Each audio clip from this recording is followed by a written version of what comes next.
Welcome to this noon forum presented by the Associated Student Speakers Program.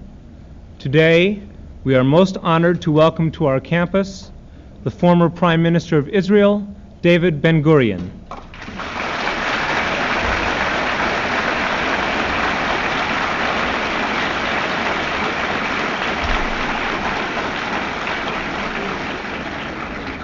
Mr. Ben-Gurion settled in Palestine in 1906, and with the end of World War I, when Palestine became a British protectorate, he became active in the formation of the Israeli Labor Party and in the development of the collective settlement known as the kibbutz. After World War II, his demand for a Jewish homeland became the basis for the United Nations resolutions leading to the reestablishment of the State of Israel. He became the state's first prime minister and served as prime minister again from 1955 until 1963. Currently, he is a member of the Knesset. Mr. Ben-Gurion's appearance here today has been made possible largely by the efforts of Hillel Council, and we are particularly appreciative of the efforts of Rabbi Samuel Fishman, the director of Hillel Council,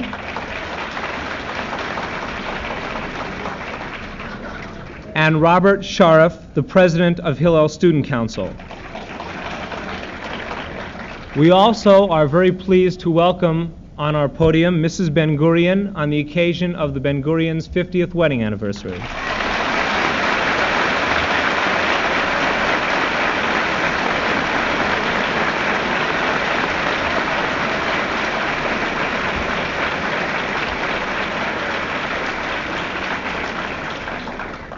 After our guest's address, there will be a question and answer period, which I know he is looking forward to very much, in the adjacent men's lounge.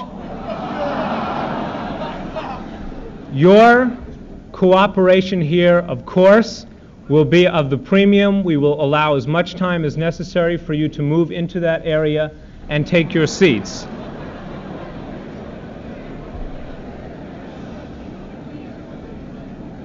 And now, it is indeed my honor to present Mr. David Ben-Gurion.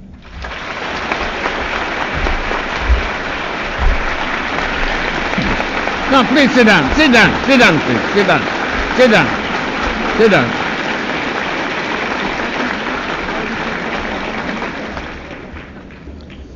My friends, I don't know whether I can consider myself still a student. I will tell you why I'm in doubt.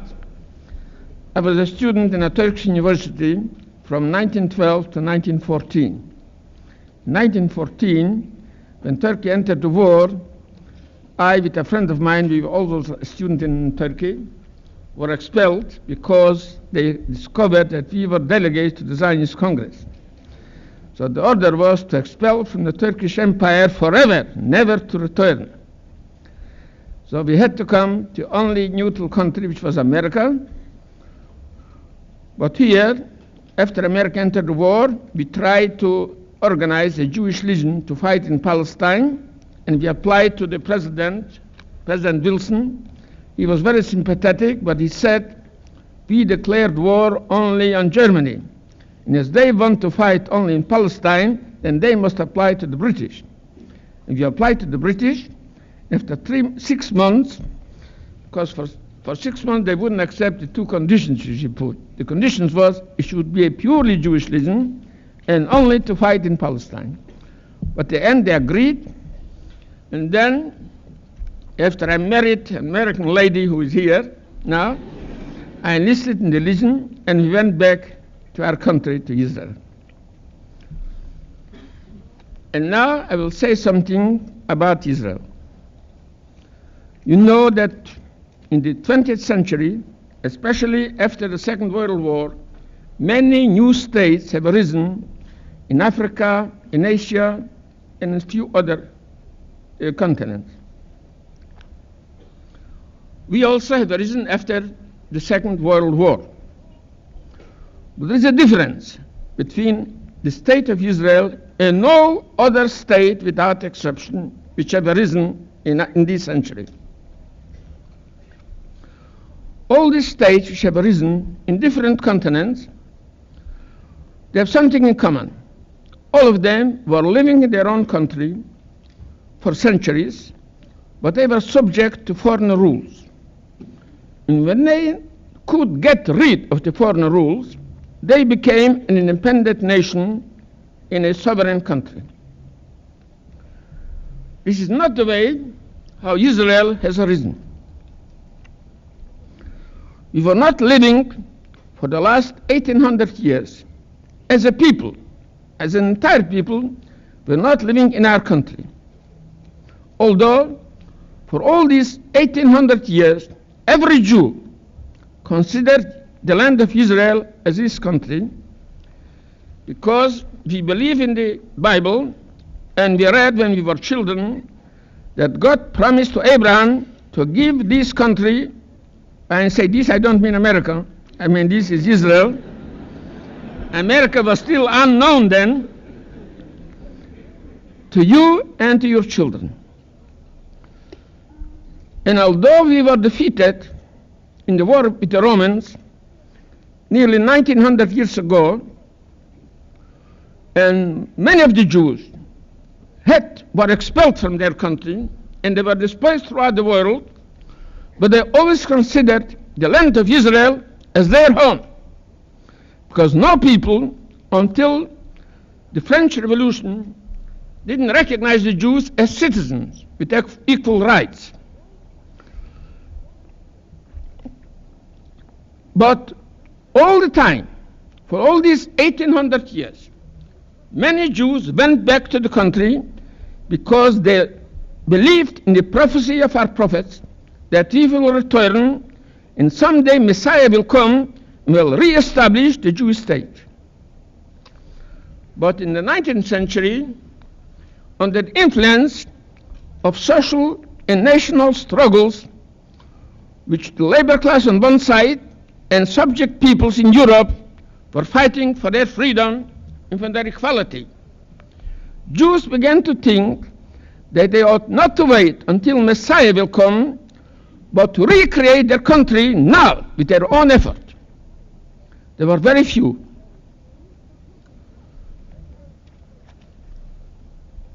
But these few people, they laid the foundation of the state.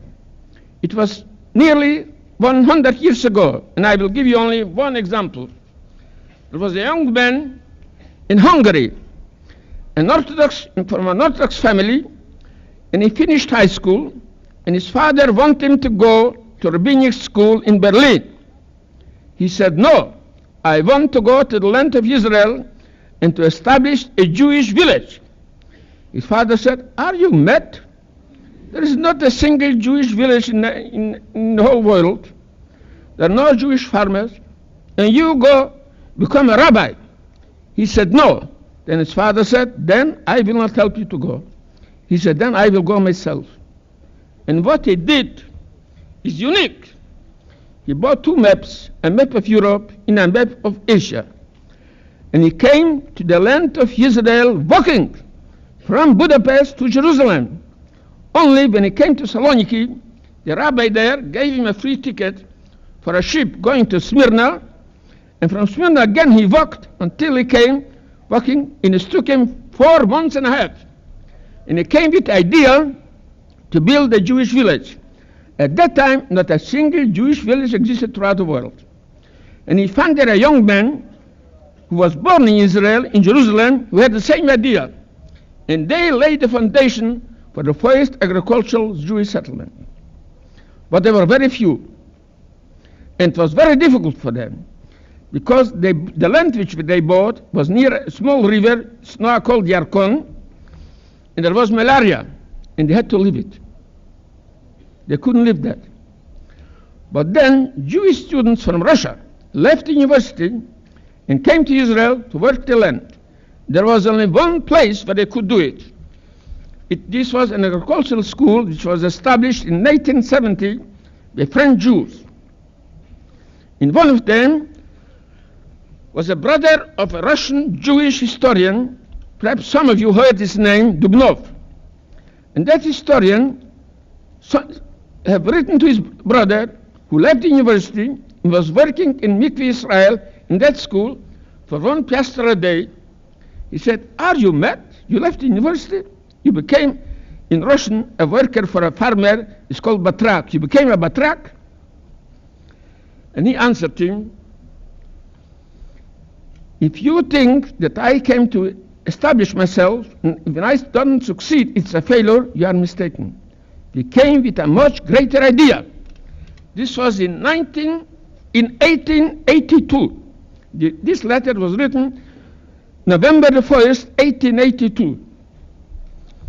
We came with a greater idea. We came with the idea to re-establish the Jewish state. At that time, there was only 20,000 Jews living in Israel, and all of them lived in so-called four holy cities: in Jerusalem, in Hebron, in Safed, in Tiberia. Not a Jew was working on the land then. We will create Jewish agriculture throughout the country. We will establish factories throughout the country. And also, and he added, in this wild country, everything is possible. We will teach the youth to carry arms. And then a day will come when we will, if necessary, with arms in our hand, we will proclaim, this is our re-established state. This may happen perhaps after 50 years or 60 years, but it will happen. And it happened. This letter was written in 1882. The state was re-established in 1948. But not as all other states. As I said before, all the new states, the people was living in their country for centuries, but they were under foreign rule. And when they abolished the foreign rule, they became independent people. Not so was the process of the recreation of the Jewish state. It was a process of return to Zion. And the return to Zion was going on all these 1900 centuries. At first came only few, later a little more, and more, and more. After the First World War, we numbered only 56,000. The day when the state was proclaimed, May the 14th, 1948, we numbered 650,000. We're numbering now 2,500,000, 4 times as many. If I am not mistaken, after the American Revolution, it took 20 years until the population in the United States was doubled. It took us only 4 years to double the population. From 48 to 51, we doubled our population. But now I will tell you the difficulties which we have had to meet, in which we will have to meet, I'm afraid, also in the future. As many of you certainly know, the day when the state was proclaimed, and as you know, this proclamation was based on the decision of the United Nations, which in 29 November 1947 adopted a resolution, the majority of more than 2/3, including the two greatest world empires, America and Russia, to establish a Jewish state. In spite of that resolution, 8 hours after the proclamation of the state, 5 neighboring armies from the neighboring Arab countries invaded the country with the purpose of throwing all the Jews into the sea, to destroy the Jewish state and turn the state, Israel, the land of Israel, into an Arab country. And I must tell you that not only they, there was here in America one of the greatest generals, perhaps in our generation, General Marshall, who was a great man and had sympathy for all suffering people in the world, and had also sympathy with the wish of the Jewish people to have their own land in their own state.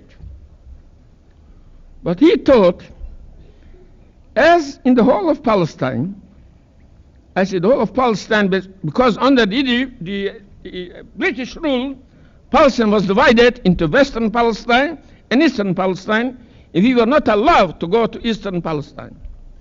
Although we first came in the time of Moses, when we left Egypt, 3,300 years ago, we first came to Eastern Palestine, and they later to Western Palestine. But then the Arabs numbered in the whole of Palestine, in Eastern and Western, 1,200,000, and we were 650,000. But they relied not on themselves, because internal war, I could perhaps call it a civil war, which was going on from the year 1936, when we were attacked by the Palestinian Arabs and also by many Arabs who came from Syria and from other Arab countries. But although they were more than twice as we, they were defeated then. But they were certain when the British will leave the country, because as long as the British were there was a British army of 100,000 soldiers. But when they left the country, May the 15th, 1948, they knew that Arabs, the neighboring Arabs, will invade the country, and in 10 days or in 12 days, they will destroy the whole Jewish population. And this was the fear which also General Marshall had, knowing that we had only an underground organization which couldn't have guns, tanks, planes, while the Arabs have it. And they are 40 times as many as we are. We were 650,000, and they were 30 million. So he was afraid if he declared a state, the whole of the Jewish population will be exterminated. And he warned his friends here in America that we shouldn't do it. And some of the Jews here got frightened, and reasonably frightened. But we in Israel knew a little better. We knew that we are only 40, but we knew for us it is a question of life and death. And not only for those who are living in the country, but many million Jews are also in the country. And we were not afraid. And we declared the state, and really 8 hours later, 5 armies invaded the country, and you knew what was the result. They were defeated. But this was not the end. While we concluded, not with all 5, but only with 4, because Iraq refused to conclude an armistice agreement, but we concluded armistice agreement with Egypt, with Syria, with Lebanon, and with Jordan. And the first paragraph in the armistice agreement was, this is the first step to make peace between Israel and its neighbors. But they refused, and they are refusing until now, to carry out that most important paragraph. And instead of that, they declare openly, almost daily, that a war with Israel is inevitable, and Israel will be destroyed. But we are nearing already the 19th year of the free, sovereign Jewish state. And I want to tell you not only the difficulties we had politically and militarily, other great difficulties. As I said before, we numbered only 650,000 when the day when the state was established. We number now 2.5 million. Before the Second World War, the main immigration, or I would rather say, use the Hebrew word because immigration is not the exact meaning, because those Jews are coming to Israel are not immigrants. They are returning to their country. We give a special Hebrew name for that, aliyah. This means ascent. They're going up. Until the Second World War, most of the olim, you would say immigrants, but we don't use that word immigrants. Those who returned to Israel came mainly from European countries. And for a simple reason. The large majority not only majority, but more than 80% of Jews were then living in Europe, in European countries. And while in many countries they had equal rights, which we got after the French Revolution, which came after the New Revolution here. New Revolution was in 1776. The French Revolution was at the end of the 18th century. But still there was a great anti-Semitic movement. And in many countries, we had not enjoyed equal rights, as in Russia, as in Romania, and some other countries. And Jews were not comfortable. And there were even pogroms, long before the Nazis, where Jews were murdered for the one reason only, that they were Jews. So the main aliyah, or as you will call it, immigration, came from European countries. But you know what happened during the Second World War. 6 million European Jews were exterminated by the Nazis. And these were the 6 million Jews who needed their own land because they were not comfortable among the European peoples. They didn't recognize them as part of themselves. They wanted Israel, and they were capable of building it, but they were exterminated. And after that, the greatest part of immigration came from African and Asian countries, from Jews living among Muslim peoples.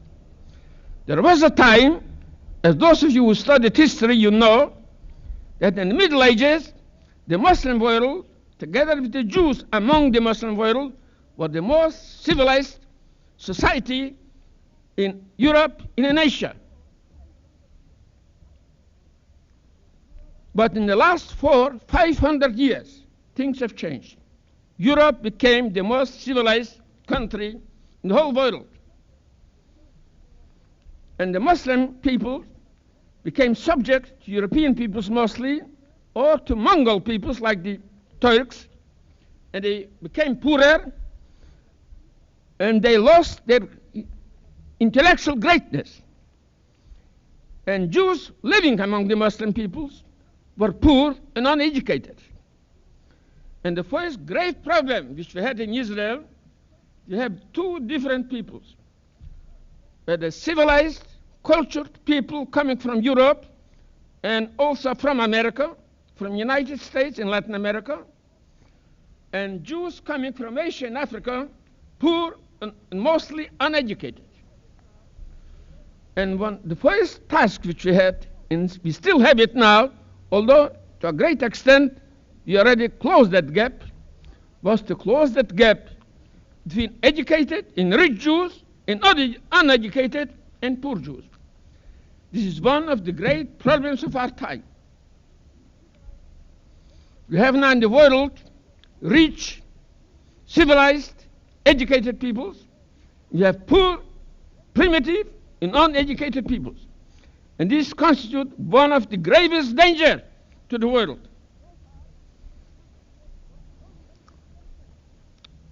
So far, we succeeded in solving that problem.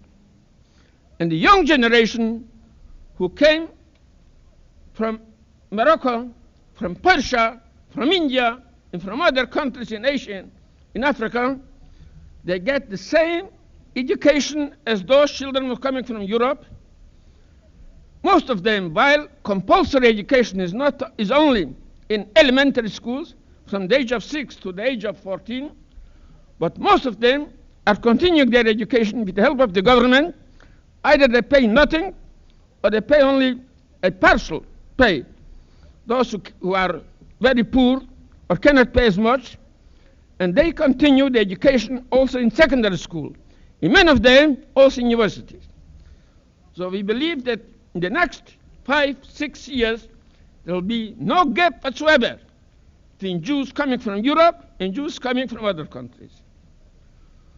But this is not the only difficulty we have. We came back after 1800 years to a country which was desolated by incessant wars throughout history. Wars between Romans and Persians, between Persians and Arabs, between Arabs and Mongols, between Mongols and Europeans, and lastly, between Turks and British. And the country became desolate. Part of the country was created a desert from the creation. But part of the country, which was a prosperous country, became desolate through all the wars which broke out incessantly in our country. And our task was to recreate, to make Israel a country with a high civilization and with a self-supporting economy.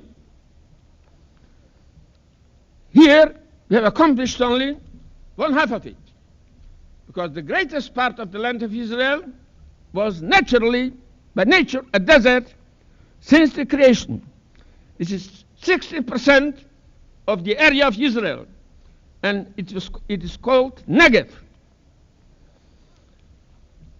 Before the state was established, we were not allowed to settle in the Negev. The British published in 1939 a white paper which prohibited Jews from settling in the Negev. But of course, after the declaration of the state, when our army took over the Negev, it became a part of our country. But it remained a desert. And many believe that it will remain a desert. But we had people who were pioneers, who had vision, who had faith that things which couldn't be done before can be done now. And I believe in America, there is no need to explaining that. Because all of you know what was America 200 years ago. Here, where we are now, was a desert. And when I was the first time in Los Angeles, this was in 1951, I didn't know it. But when I left Los Angeles and went to the sea, I saw it's a city built in a desert. But a very long time, a great part of America was a desert. But you had among the immigrants who came over to America 200 years ago, 150 years ago, people with a pioneering spirit who had to believe what primitive people couldn't do, they can do.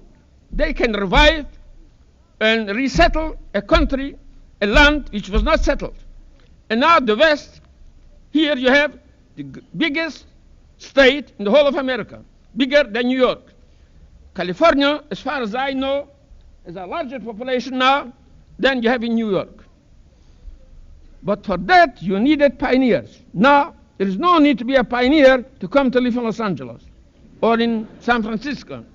But there was a time when only pioneers came to this part of the country. And the same thing happened with us. When some of us said, we must settle the Negev, practical people said, are you crazy? This is a desert for thousands of years since the creation. God made it a desert, and you will change it? Are you better than God? But they forgot that we were told in the first chapter of our Bible that the first two human beings who were created by God were created in the image of God. And if God can create, human beings also can create. And it isn't said there whether Adam and Hava, you spoil the name and you say it different, but I say as it was called then. Then it was called Adam and Hava. Nobody can say whether Adam and Hava were white people, black people, yellow people, whether they were Jews, Christians, Muslims, Buddhists. Nobody can say that. They were human beings created in the image of God. And as our youth has learned that, and they have faith in it, they said, we are created in the image of God. God is creative, we also are creative. And we will change the desert. They didn't change the whole of the desert. But they established there prosperous agricultural settlements, kibbutzim. I don't know whether all of you know what's a kibbutz. A kibbutz is a collective settlement, but the principle, from each according to its ability, to each according to its needs. That is the principle reigning in a kibbutz. And also we have another type of settlement, which we call moshav. This is a cooperative settlement. We have a number of kibbutzim there. We have a number of moshavim. We also have a number of cities in places where only 10, 12 years ago, there's not a single tree, not a one drop of water, not one grass. Now it is prosperous towns and villages. But the greatest part of it, 60%, is still a wilderness. And one of the main purposes which I came for here to America, now I'm a private person. The first time I came to America, 52 years ago, I was a private person. I came because I was expelled from the country by the Turks. Now, happily, there's no Turkish government. We are our own government. But I came as a private person. But I came with a purpose. I want Jewry and all our American friends to know what is the importance of the Negev for our future. And what are the great possibilities which are hidden in the Negev. Next May will be 19 years since the state was created. And we are now completely independent, free, sovereign country. But in one sense, we are not sovereign and not independent, in the economic sense. Until now, our export to foreign countries is less than half of our import. And as long as we will not be economically independent, our political independence is not real. We cannot for a long time depend on others, although we had to, because no other country received within 4 years twice the population which it has done. Suppose you have now nearly, I think, about 200 million people in America. Suppose you get in 4 or 5 years 200 million immigrants to America. Would you be able to absorb that in such a short time? We had to do it. Immediately after the state, in the first 3 years, they received 600,000 immigrants, more than 600,000 immigrants, nearly 700,000 immigrants. And we had to absorb it. We had no housing, we have no schools, we have no work, we have no food for them. And we had to do it. We have done it. And having people with that pioneering spirit who realized that things can be done which until now weren't done, and who as people in the 19th century, in the 20th century, seeing all the great changes made in the last 20, 30 years, will not realize that things which were long considered as impossible are now quite impossible. Who could imagine that you can fly from New York to London and from London to New York in 6 hours? You can do it now. I remember it took me 3 weeks. The first time when I went to America, it took me 3 weeks in a Greek boat. Now it took me about 14 hours. So if I will sum up what are our problems and what we achieved, we are still facing grave problems.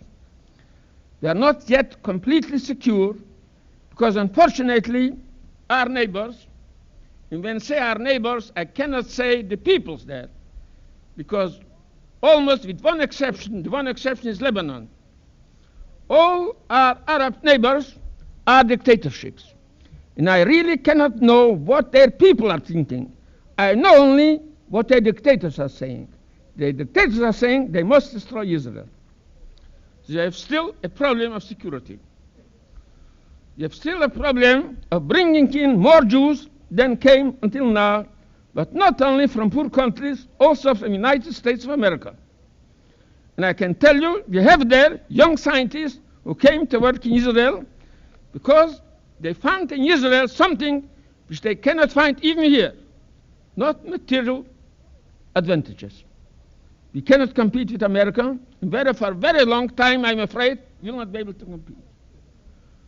But there are people for whom not high salary is the main important thing, but the ability to create something and to change people from bad to good. And we are doing that receiving immigrants from poor, uncivilized countries and developing them and educating them to be like Europeans and like Americans. But not only in our own country. We are doing that in Africa. We are doing that with many developing countries. Although we are a small state, our name in Africa is as famous as the name of America in Russia. We are doing great things there. But we are doing that with a pioneering spirit and with the knowledge which we learn from the Bible, that all human beings are equal, because all human beings were created in the image of God. But we know we are still far from our end seal.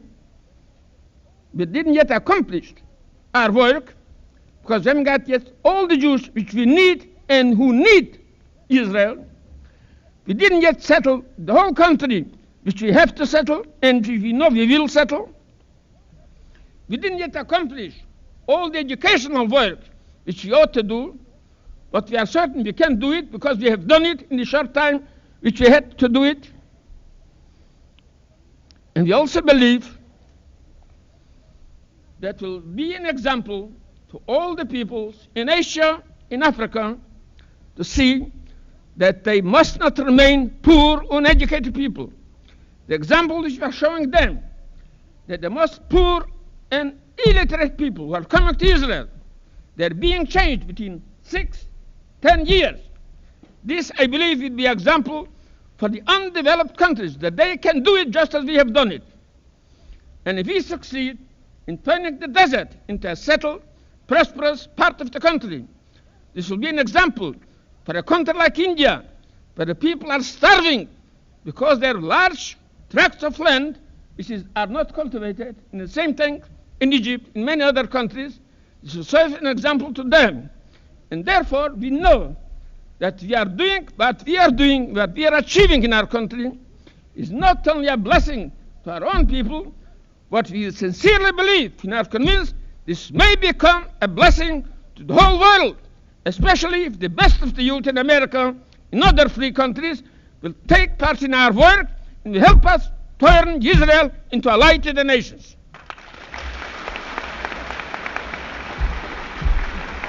I'm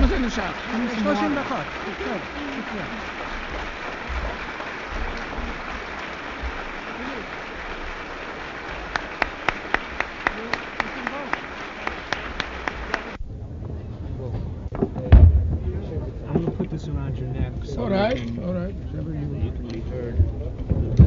All right.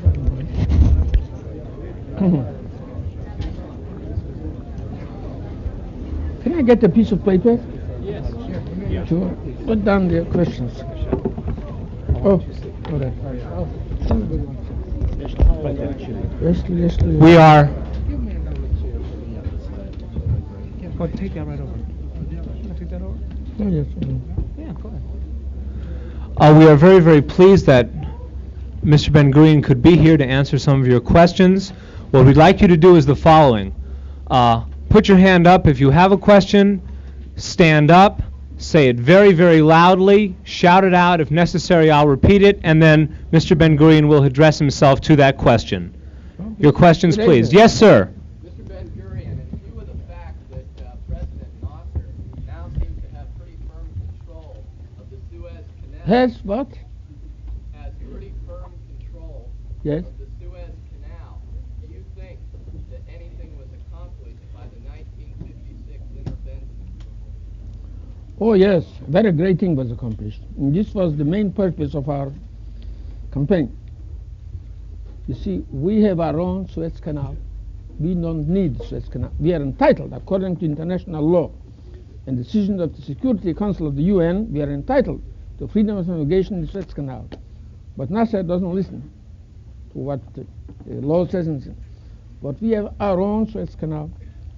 A lot, the Red Sea, is our Suez Canal to the Indian Ocean.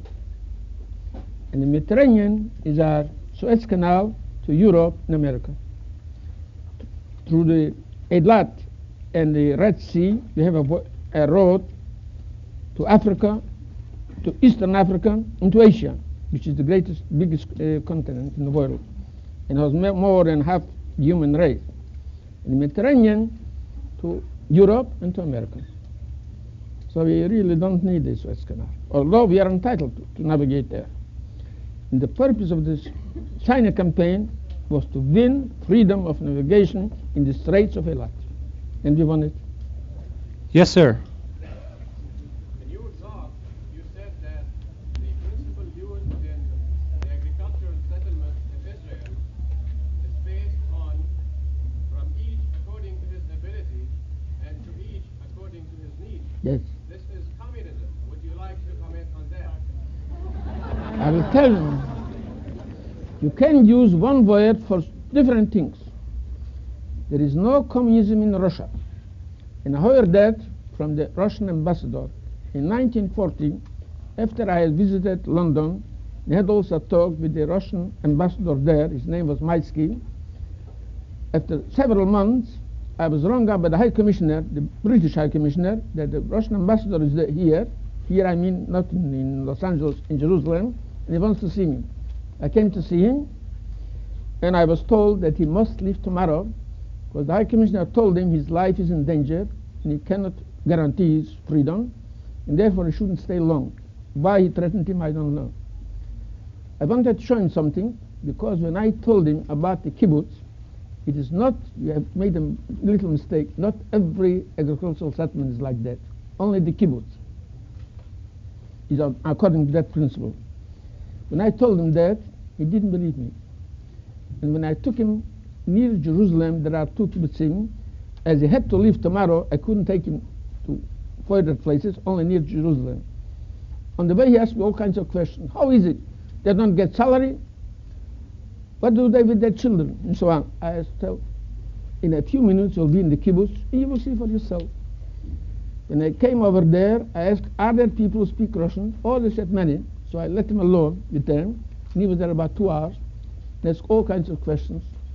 Then from there, I took him to another, a young kibbutz. It's called Malech HaMishah. And there he found some acquaintances. He was there a long time. The High Commissioner wanted him to come back before sunset. And when the sun was setting, they came to me, sun is setting, you must go back. I said, go to the ambassador. So they went to the ambassador said, I want to stay here a little longer.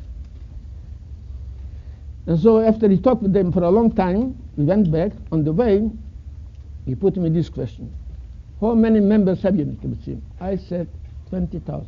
At that time we had 20,000, now we have 80,000.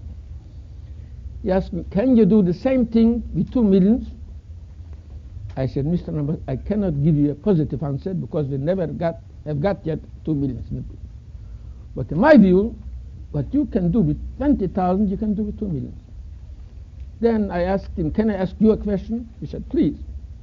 Is there such a thing as a kibbutz in Russia? He said, no. And the word communism in Russia has no meaning for us. It is not that principle. They just call themselves communists. But they are not doing what we are doing, a form of life where everyone is giving according to his ability and is getting according to his needs. There is no such thing in Russia. And the word communism in Russia is entirely different meaning. It means the dictatorship of one party. And we are against it.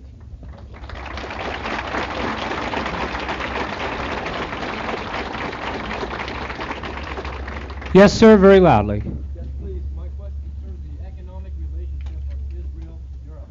In Europe, Yes, and I'd like to know, given the present economic difficulties, especially with Israel's application as a associate member of the European Common Market, what do you think, passing after the death of Charles de Gaulle,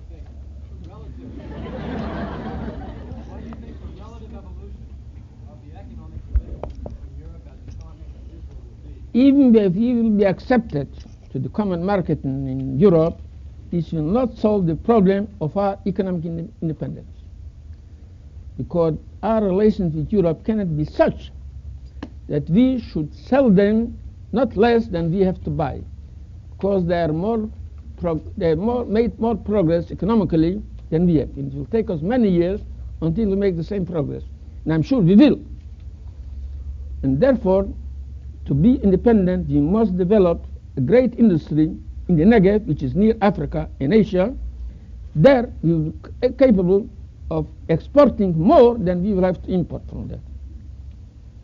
So the common market will not solve our problem, although it will help us in a way, but not solve the entire problem.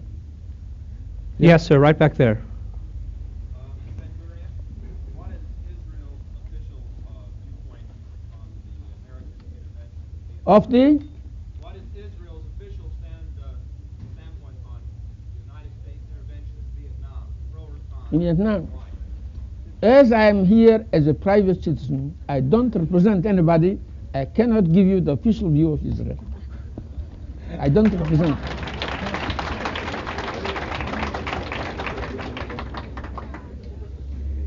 Yes, sir. I'd like Mr. Ben-Gurion to comment on popularity, desirability, and feasibility of Israel acquiring atomic weapons. Of Israel? The popularity and feasibility of Israel acquiring an atomic weapon system? We are against having atomic weapons anywhere in the world, but we know you will not listen to us, Russia will not listen to us, China will not listen to us, France will not listen to us, and England will not listen to us. But we need atomic knowledge, because we need atomic power, first of all, for desalinization of seawater and for other purposes, but not for bombs. We are Yes, sir. against having atomic bombs. Yes, sir. What, in your opinion, would have happened in the Sinai campaign in 1956 if the United States had not intervened? If the United States would not intervene, there would be one change only. Because from the beginning, we didn't intend to annex Sinai to Israel. But we wanted to drive out the Egyptians from the Gaza Strip. But under the compulsion of America, they remained there, although I don't know what right they have to remain there. But we had to accept their decision. But on the other hand, we refused to accept their decision when they asked us to withdraw from Sinai before we were assured that we will have freedom of navigation in the Straits of Eilat. And it took us 4 months, and it took them 4 months, until we agreed to withdraw. After they, the American representative, British representative, all maritime powers declared that we have free navigations, and if somebody will interfere with us by force, we have, under the Charter of the United Nations, we have the right to defend ourselves. Only then we declared that we will withdraw. This was 4 months after it was in our hands. Yes, ma'am. Sir. To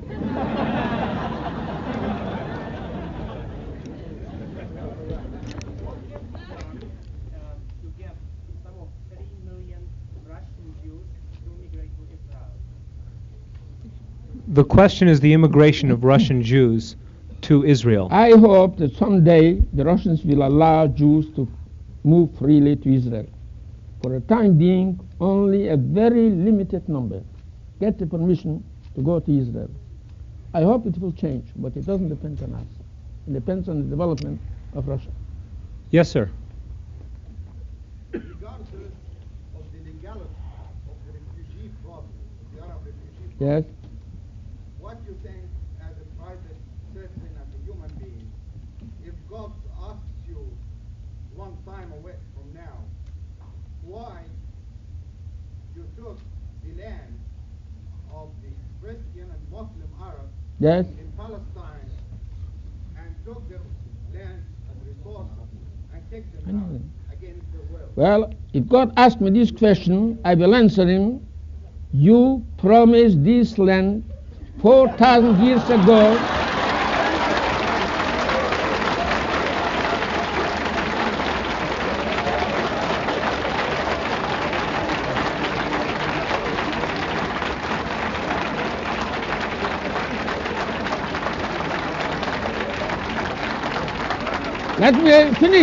Let me finish.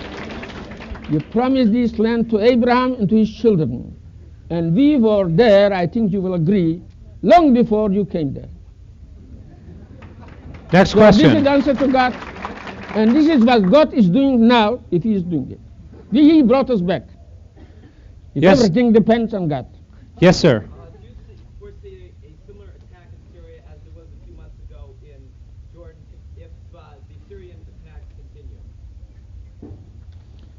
Well, this is a question which concerns only the government can decide. I am not a private citizen. I can tell you what I have done when I was Minister of Defense and Prime Minister. We declared always that we want to have peace with Arab neighbors. Not only peace, we want to help them to develop their countries. And we could help them because they have a little more experience in modern development than they have. But they refused. And when they attacked us, I gave orders to defend ourselves with our own strength and not rely on the United Nations. Because the United Nations didn't help us when we were attacked in the first day by 5 Arab armies. Yes. Could you comment in Israel about religion? I see that in Israel we have a land promised by God, but we do not have the religion. We do not follow the religion of God. In our country, everyone is free to think and to believe what he wants. There is only one law is according to religion. That's the law of marriage and divorce.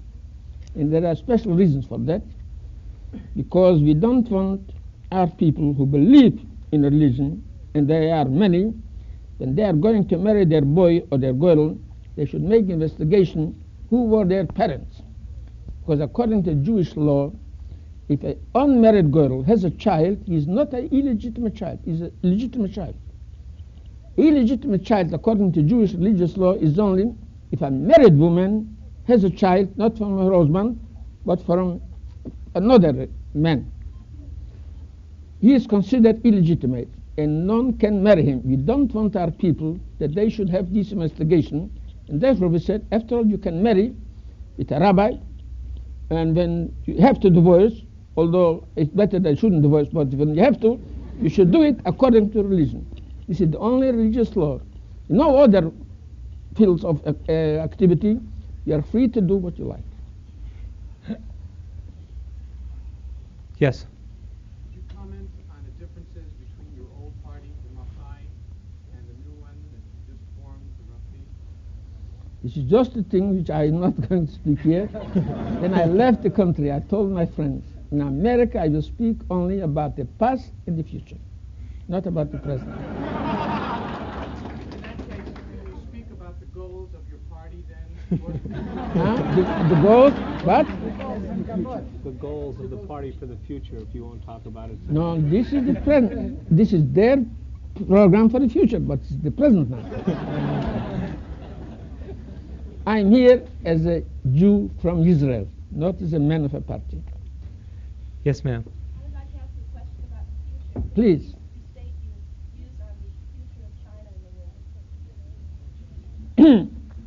Well, I can here only answer about the past, because nobody can foresee, because what happened in the last few months, really, I don't know exactly what's happening there. But I think, and I will say this because I'm in America now, I think America made a fatal mistake. When the Chinese people became absolutely independent, fully independent, and they became under the regime, under the communist regime. But China recognized communist countries, Russia, Yugoslavia, Poland, Czechoslovakia, and others. There was no reason why they shouldn't recognize communist China. It was a terrible mistake, because China was never oppressed by America. China was in the last 150 years oppressed by England, by France, by Holland, by Germany, but not by America. And America was helping them to get free. And when General Marshall was there, he tried to bring about cooperation between the Communist Party and Chiang Kai-shek. But when they became independent in 1949, when Chiang Kai-shek had to run away because he was, or either he or his people were demoralized, especially the big landlords, then I don't know why America refused to recognize China as she is, and therefore she embittered the Chinese leaders without any use, and this, in my view, was a mistake. What is going to happen in the future, I'm not a prophet. But I'm sure that China was one of the most civilized countries for the last 3,000 years, and I'm certain they will be a civilized country And as their number is more than any other people in the whole of the world, they will be one of the great powers in the world. And it would be much better if America would be a friend of theirs than as they did until now. I can say this because 3 years ago, I was invited to Santa Barbara by Mr. Hutchins. I know whether you know the name. And he told me what is going to happen there. That is a symposium, and the scientists will be there. So I said, well, this is the occasion that I should say what I think about China in America. And I wrote him that I'm ready to come, but I asked him not to publish that I'm coming because I was afraid I would be invited to many Jewish communities, and I had no time to do it. But it became known, although I'm sure he didn't publish it. So I wrote him, I sent him a letter. I cannot come because of that, because I cannot come to Santa Barbara, not come to the Jews in New York or Los Angeles and other place. But I will send you my lecture. And I sent him the lecture, and they published it. It's called World Democracy. He wanted me to speak about world democracy, but I I wrote because I sent him in writing, World Democracy in China.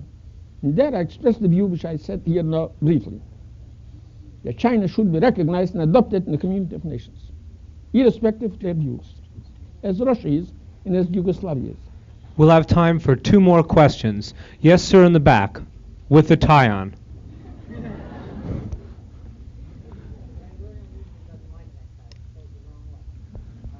Sir, today in the world, all people believe in freedom, believe in the rights of man, and so on. Is there still a special... All peoples believe. Well, they hope for it. Ah, yes. Is there still a special mission for the Jew Yes. in this world?